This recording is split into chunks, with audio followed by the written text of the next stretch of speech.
A lifeline for millions has just been severed. A crucial benefit, often worth hundreds of dollars a month for groceries, transportation, and essential bills, has been systematically erased from their accounts. In the next few minutes, you will understand exactly why this happened, who is responsible, and what you must do to navigate the devastating fallout. To stay ahead of these bureaucratic ambushes and protect your financial security, subscribe now. The betrayal began as a government experiment, and you were the test subject. For the last few years, a program was rolled out under the banner of value-based insurance design. It was an idea tied exclusively to private Medicare Advantage plans, and the promise was incredibly seductive. A monthly allowance loaded onto a debit card, often for $200, even $300.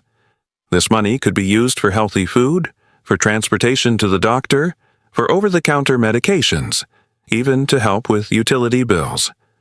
The official story from Washington was simple. If they helped you afford a healthier lifestyle, you would cost the healthcare system less money in the long run. It was presented as a win-win. Insurance companies and their armies of brokers seized on this opportunity. They ran with it, plastering advertisements across the country, sometimes deceptively, promising this powerful perk to lure people into their plans.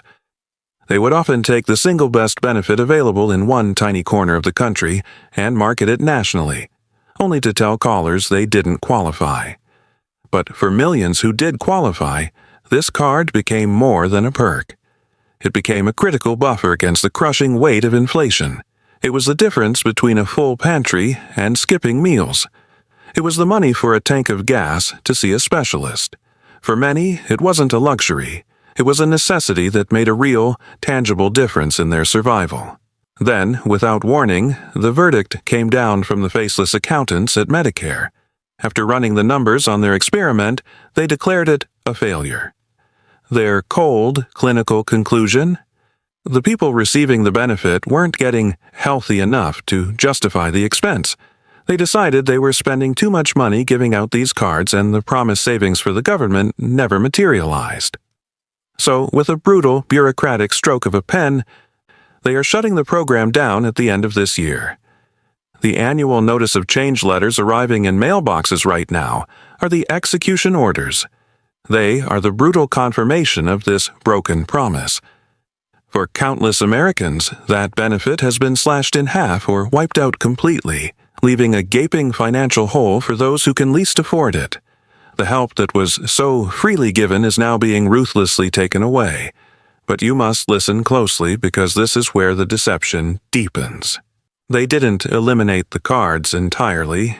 That would be too honest. Instead, they slammed the door shut for almost everyone, reverting to an older, far more restrictive program known as the Special Supplemental Benefits for the Chronically Ill, or SSBCI. This program has been around for years, but its benefits were always smaller, a pale shadow of the recent program. And the qualifications to get one are now incredibly, almost impossibly strict. To have even a chance at one of these remaining diminished grocery cards, you must now meet not one, not two, but three grueling conditions simultaneously. First, you must have a qualifying chronic illness like heart disease or diabetes. Second, that illness isn't enough. Your condition must be so severe that it puts you at a high and immediate risk of hospitalization or other dire adverse effects. And third, as if that weren't enough, you must require what the bureaucracy calls intensive care coordination. In short, they have narrowed the field so that only the most critically ill and high-risk individuals will even be considered. The era of widespread availability is over. This is a deliberate retreat, a calculated withdrawal of support disguised as a policy adjustment. The fallout from this decision is already cascading through households across the nation. People are in a state of shock and confusion, a vulnerability that the predatory parts of the insurance industry are ready to exploit. This is not a moment for surrender. It is a moment for strategy. You must internalize this above all else. Never, ever choose a Medicare Advantage plan based on a single, flashy perk like a grocery card. That is the trap they set for you. The most important factors are your health and your money, period. Before the December 7th annual enrollment deadline, you must arm yourself with a checklist, a battle plan to protect yourself. First, your plan.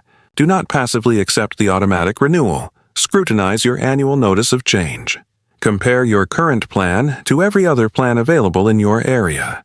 The plan you've had for years may be a hollowed-out version of its former self, a ghost ship with a familiar name, designed to attract new people with better offers while leaving loyal members behind with less coverage and higher costs. Second, your providers. Your doctors, your hospitals, the clinics you trust. These are your allies in health. Do not let an insurance plan sever those relationships. Verify that every single one of your essential providers is in the new network. And be warned, doctors can and do drop out of these networks at any time, even in the middle of the year, leaving you stranded. Third, your prescriptions. This is a life or death calculation.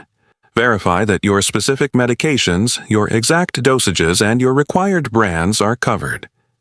Check the price you will pay, because a drug that is technically covered could still have a copay so high it's unaffordable. Fourth, your priorities. What do you truly need? Is it dental, vision, lower costs for a hospital stay? Don't let an agent sell you on a shiny object like a small grocery cart while your potential out-of-pocket costs for a serious medical event skyrocket. And finally, patience. The annual enrollment period is a frenzy by design. They want you to feel rushed. They want you to make a quick decision based on fear or a single promise. Do not fall for it. You have until December 7th. Use that time. Be deliberate, be thorough, be prepared. The most costly mistakes are made in haste. This is a system that has proven it will give with one hand and take with the other. You must look beyond the plans themselves and claim every other resource you are entitled to. Programs like the Medicare Savings Program can pay your entire Part B premium, putting that $185 back in your pocket each month. The Extra Help program can slash your prescription drug costs. These are not handouts. They are benefits you have earned, benefits the system often makes difficult to find. You must fight for them. For more intelligence that empowers you to navigate these broken systems, make sure you subscribe, activate notifications, and share your own experience with these changes in the comments below. They dangled this benefit like a carrot, then snatched it away, claiming the program was too expensive. But it raises a chilling and fundamental question. How can these same companies afford to offer so-called zero-premium plans in the first place? Where does all that money really come from? The answer pulls back the curtain on the entire system, and it will change how you see your healthcare forever.